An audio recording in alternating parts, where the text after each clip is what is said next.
ka lang eh. As I've said, I have a lot of things to share with you.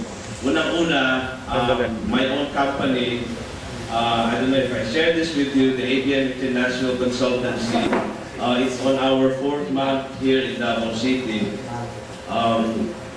Despite of the fact that we are not making money as of the moment, but still I am very much fulfilled. No? Hindi kami pinapabayaan ng Diyos kahit paano, kahit everyday, puro labas, but that is part of business. No? And I know that the direction of my business is for His greater glory. No?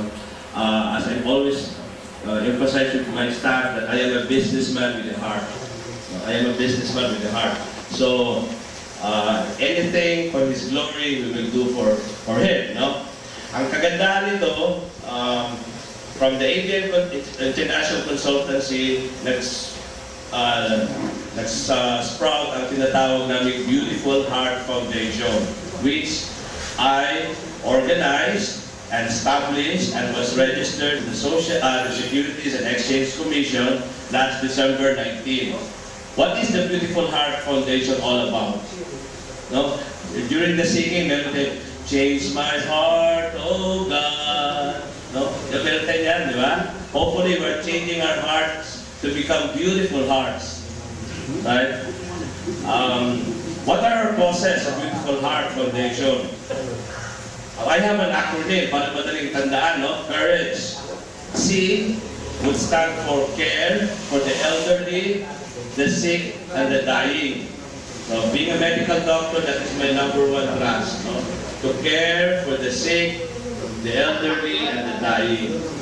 No? Very self-explanatory. We have already conducted 2 medical outreach at free clinics in Mindanao. One was in Gining, Hatuloy, Davao del Sur, in October 1. And another one was in Barangay Libi, Malapatan, Sarangani Province. No? So we were able to distribute free medicines, and we were able to look at the different illnesses in that area. At the same time, we distributed kind of a livelihood program in those areas. No? We had this, what we call a drug retailership program in the barangay.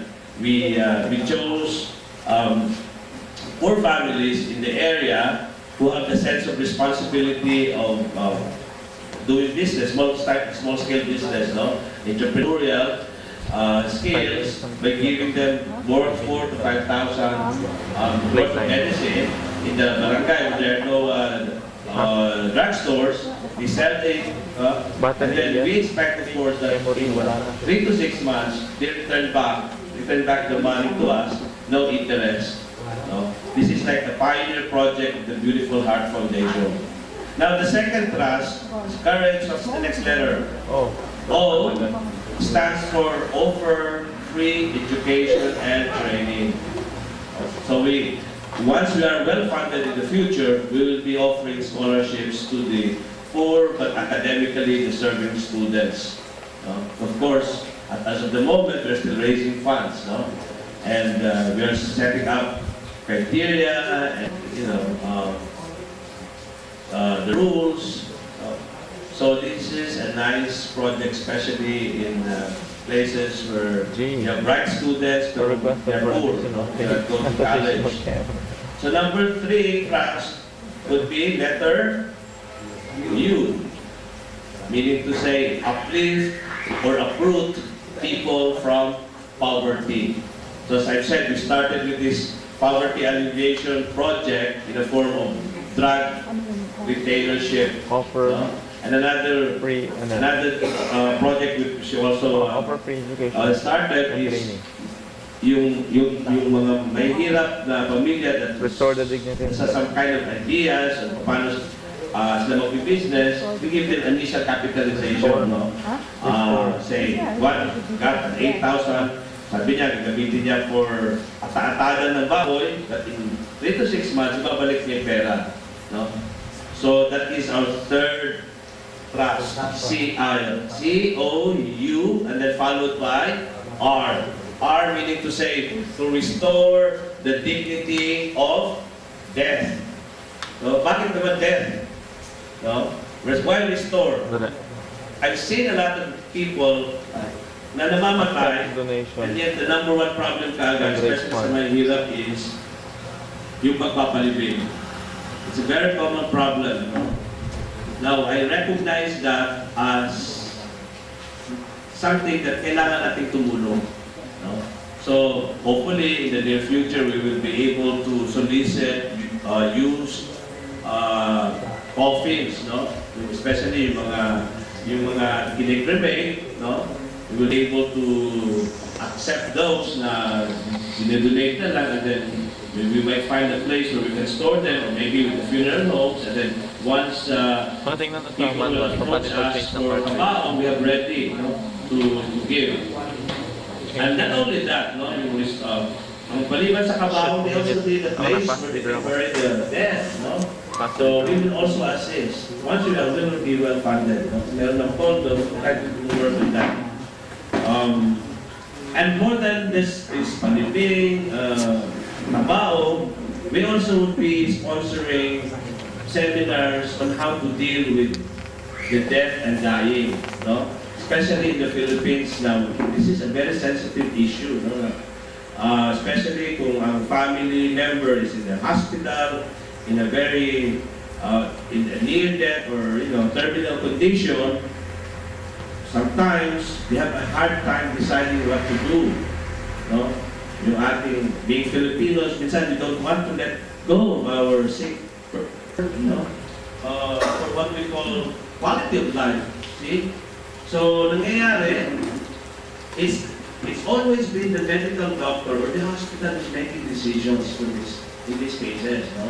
When in fact, you as families, you have the right to decide for your loved ones who are dying, no?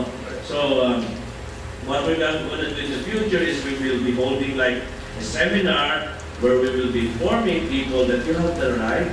In fact, ayun pa, where you're in a state of, health, you can even prepare a document like what we call a living will or an advance directive stating that your son, you are assigning your son as like siya ang mag-decide in the event na you're in a situation that you no longer decide because you're comatose. So that kind of a living will or trust, no? Na sabihin na, lalagay doon na in the event that I am no longer, especially let's say 80 or 100 years old, there's no more quality of life, I will not allow any life support system hooked into myself. So alam na Dr. May, there's no more need. No? The problem here is because medical practitioners and hospitals will always insist, habang may buhay, may pag-asa. Pero who will pay the bills after that?